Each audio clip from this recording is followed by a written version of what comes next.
Okay, it's hilarious because exactly 1 year to the day, I won the Cracker Jack and I had to come up here and improv a story. Yeah. I was feeling it that night. This night I'm not feeling it, but I'm just gonna start somewhere, anywhere, to a frail 17-year-old child that was absolutely terrified of social life, who has met every type of rejection due to a disability that had yet to be diagnosed years later. There were the jocks, the preps, the metalheads, the dopers, and all these other brains, and I was none of these things. I went years just kind of not fitting in, sitting in that barren collection of single tables in the lunchroom with the other misfit toys,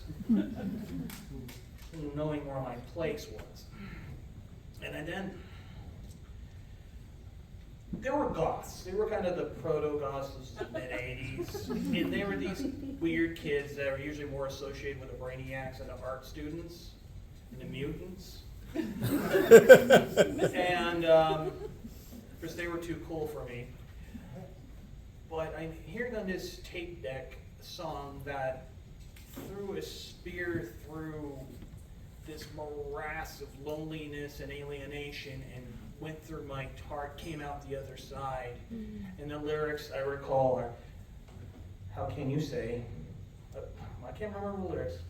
Don't you, I have to sing it. Yeah, Sing it. Don't you know, how can you say you go about things the wrong way? I am human and I need to be loved. And I'm like, and I find this girl the next day, who was that? I'm like,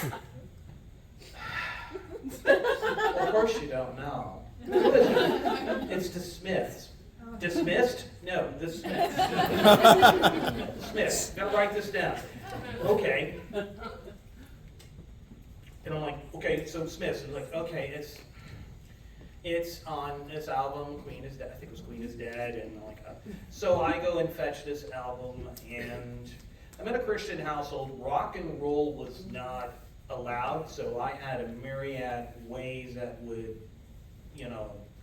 amaze a safe cracker, sneaking in things into the house and using and listening to music, and without being detected. I had this tape deck, and I would put in tape deck, and it's just like you close your eyes and listen to a song, an album, and you wake up and it's like a light just goes on in a room you didn't think existed. Sorry.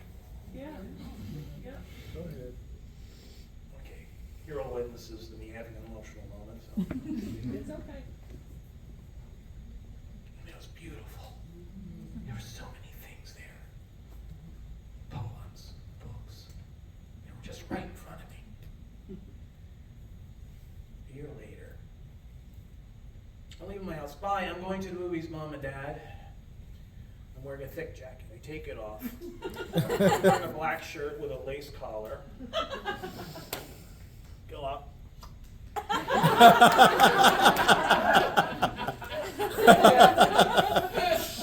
It's like, okay, my friend Betty's gonna have to fix it. That was his name. And I would go to Ybor City and the most insidious goth clubs where my tribe waited. And I just was part of this vampire club that no one else knew about. And the delight I always took when the kids from high school would come in and just look around in horror and realized you're outnumbered. You're outnumbered. And it took me other places, to Europe, to college, to a lot of failed and successful projects, but you only have the light. As I grow older, you're never going to have another moment like that in your life. Yeah. Thank you.